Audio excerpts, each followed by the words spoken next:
सभी को advocate Shivam Pandey high court की तरफ से नमस्कार साथियों। मैं advocate Shivam Pandey high court, मेरा मोबाइल नंबर 7905856266 है।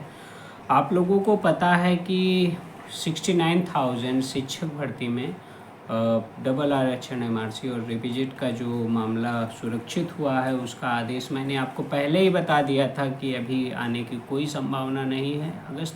15 अगस्त के बाद ही कोई भी संभावना बन सकती है, जो कि पूर्णतः आप लोगों को सत्य साबित होती हुई दिख रही है। हम 69,000 शिक्षक भर्ती में डबल आरक्षण के संबंध में आपसे वीडियो के आखिरी में थोड़ी सी वार्तालाप करेंगे। उसके पहले हम आपको बता देना चाहते हैं कि ईडब्ल्यूएस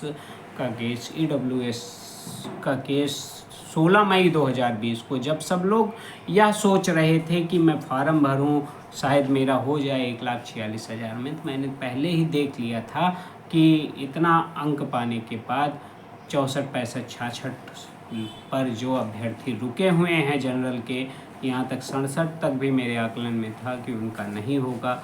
और इसी कारण जो विज्ञापन में कमी दिखी और 13 मई 2020 को जैसे विज्ञापन आया, तो उसकी कमियों को देखते हुए मैं आगे बढ़ा और आगे बढ़ने के साथ साथ अपने साथ जुड़े हुए मुट्ठी भर साथियों के लिए नौकरी के लिए मैं प्रयास करने की कोशिश करने लगा। 16 मई 2020 को ही लोग फॉर्म भरने जा रहे थे और मैं पहले पिटीशन दाखिल करने जा रहा था, क्योंकि मेरे लिए एक महत्वपूर्ण बिंदु यह था साथियों कि उस कोरोना के दौरान अगर यह भर्ती मेरे हाथ से निकल गई तो बहुत बड़ा नुकसान हो जाएगा। तत्काल ही मैंने सीमान सर से अर्जेंसी फाइल करवाई और अर्जेंसी फाइल करवा कर पिटीशन तैयार करवाई, और लखनऊ में भी मेरे ही द्वारा शशांक पांडे के नाम से अर्जेंसी फाइल करवाई गई, पिटीशन दाखिल करवाई गई, और दोनों पिटीशंस मेरी समय से 18 से 20 मई को फाइल हो गई। इसका मतलब कि पहले से ही मैं तैयारी कर रहा था कि हाँ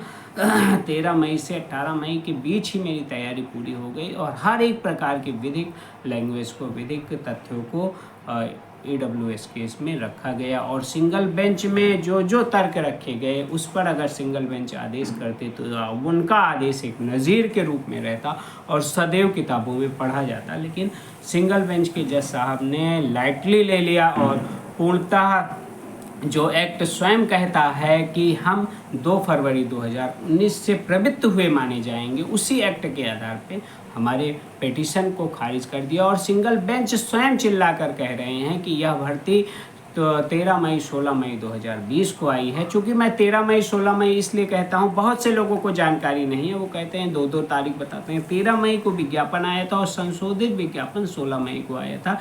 यह जो आपको याची बनाने की प्रतिभा अपने अंदर दिखा रहे हैं और अवसर को साधते हुए याची बनाने की प्रतियोगिता में शामिल हैं, उनको भी नहीं पता है, क्योंकि लड़ाई का जो मेन मोटिव है, वह मोटिव यह है कि हाउ कैन ऑब्टेन जॉब, तो जॉब कैसे मिलेगी, इस आधार पर हम आगे बढ़े। और बढ़ते बढ़ते एक कारवा तैयार हुआ, हमारी मुट्ठी संगठित हुई। हम 50 से 100 लोग ऐसे हैं जो शुरू से ही आखिरी तक जुड़े हुए हैं, जबकि मेरे साथ लगभग 200-250 लोग थे।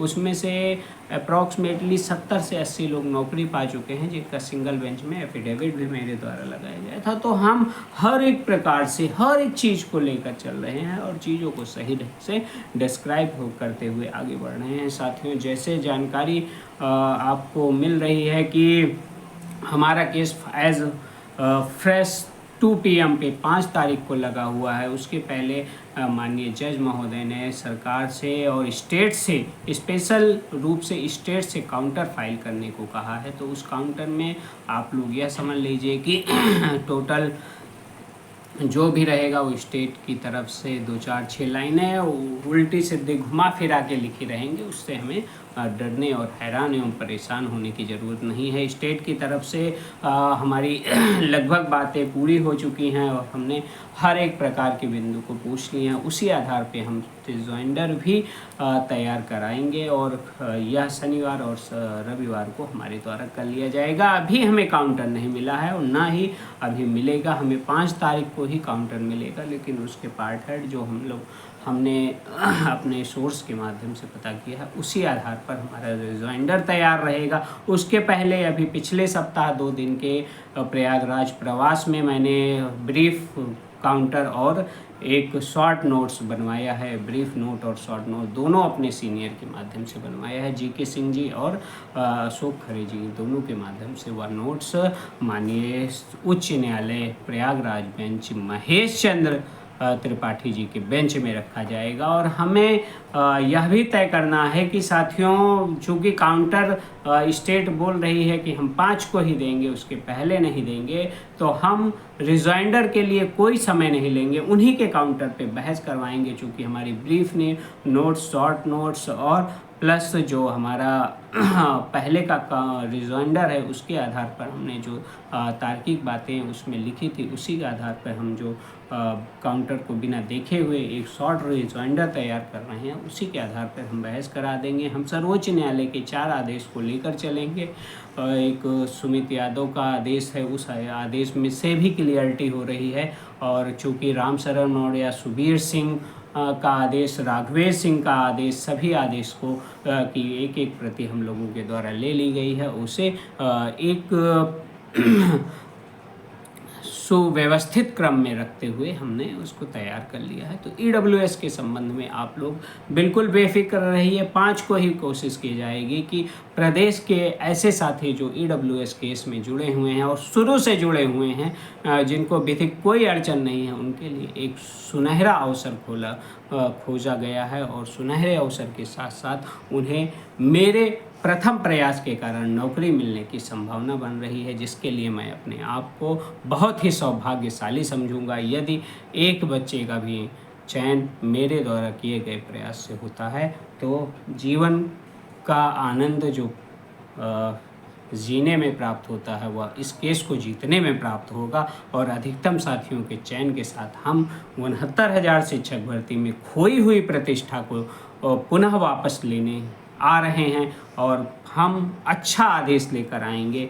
और आप लोगों के लिए एक नज़ीर रूपी आदेश जो सिंगल बेंच ने अपनी गलती के कारण नहीं दिया, वह डबल बेंच में से ज़रूर प्राप्त करेंगे। और आप लोगों को साथियों, मैं डबल आरक्षण, एमआरसी और रिविजिट के संबंध में बता देना चाहता हूं कि अभी ऐसा कोई भी आदेश आता हुआ नहीं दिख रहा है। मसूदी सर के यहाँ पूर्णतः जो है, जब मेरे केस लगे रहते हैं तो मैं जाता हूँ, तो वहाँ पे चर्चा परिचर्चा होती है, तो वहाँ स्पष्ट कहा जाता है कि अभी ऐसा कोई रुख मसूदी सर का या ब्रिजराज सर का नहीं दिख रहा है। 15 अगस्त के बाद हो सकता है कि कुछ उलटफेर हो और आदेश आने की संभावना बन जाए। तब तक के लिए आप लोग धैर्य बनाए रखें, और ईडब्ल्यूएस के लिए आप लोग बिल्कुल निराश न हो और धैर्य के साथ देखें। हम 5 को बड़ी जीत के साथ आ रहे हैं। यदि कोर्ट बैठी और सब कुछ सही रहा, तो हम 5 को ही बड़ी जीत के साथ 69,000 शिक्षक भर्ती में एक नज़ीर रूपी आदेश लेकर आ रहे हैं। आप लोग धैर्य बनाए रखें। मैं आपका advocate Shivam Pandey, high court. जय श्री राम, जय हनुमान, जय महाकाल। आप सभी का दिन शुभ हो।